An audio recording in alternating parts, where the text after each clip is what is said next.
All right, I'd like to start off with a play along for CCR. Have you ever seen the rain? If you're a beginner or just starting out with guitar and you want a bit of a tutorial on it, go to capital TJ with a space after that, capital CLAUDIO, TJ Claudio on YouTube, there, and then just go into the video tab, go to the search bar and type in CCR, have you ever seen the rain, and a lesson will come up for you. Alright, so on that note, I'd like to start the play along for all the other people who have already learned that tutorial and want to get a play along. I'm going to start off with the intro and go right to the end at pretty much the speed of the song. So here we go. 1, 2, 3, 4.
You guys could stay with that. That's awesome if you could.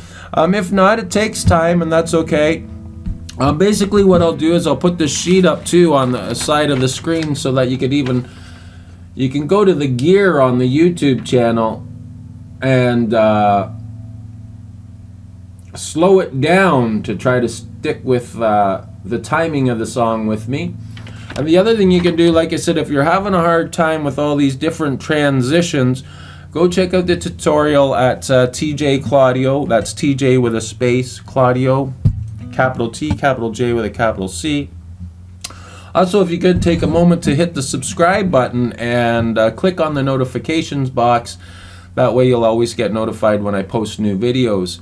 Every day I'm trying to post something to help everybody out there get through their rhythms and their chord changes.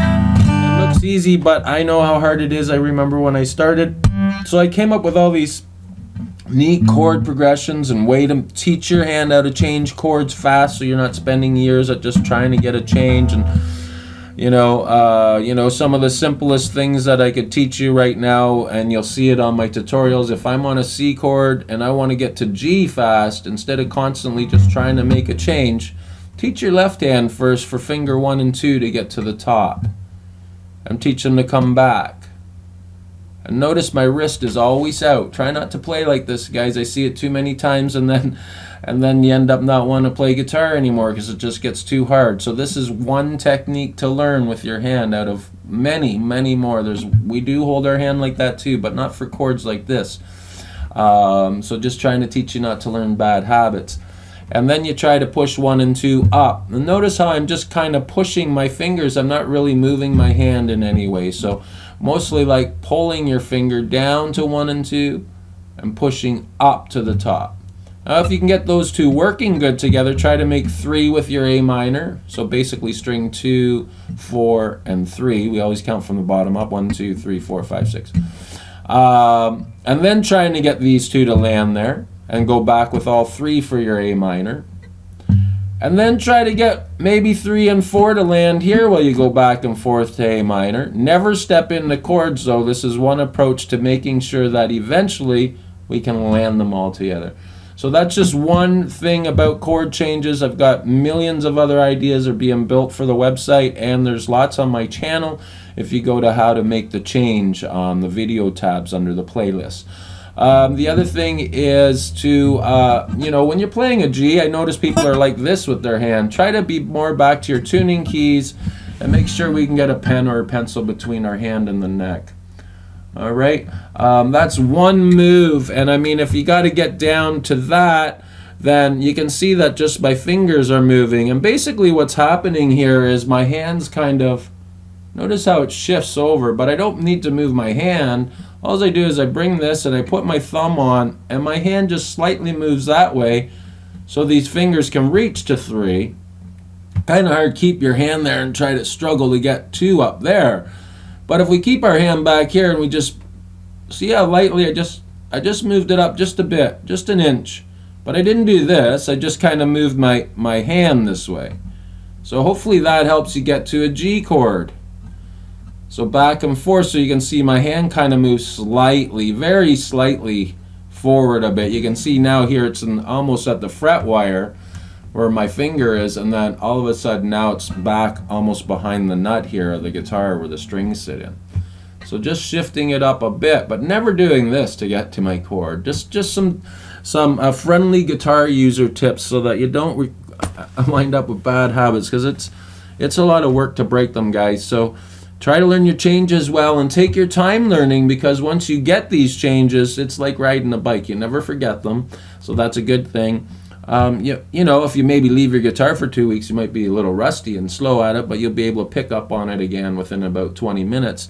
But learn properly, because you're building dexterity in your hand and you're teaching your hand how to work. I'm just giving you ideas on what to do, and I'm very passionate about getting people playing. The other thing is you can reach me at tj.music at rogers.com. That's tj.music@rogers.com if you ever want to do virtual lessons online. All right, I hope that helps you get through that song. I hope it was fun strumming along, and hopefully you guys will pick up on that CCR. Love CCR, love all the old stuff. It's with real instruments.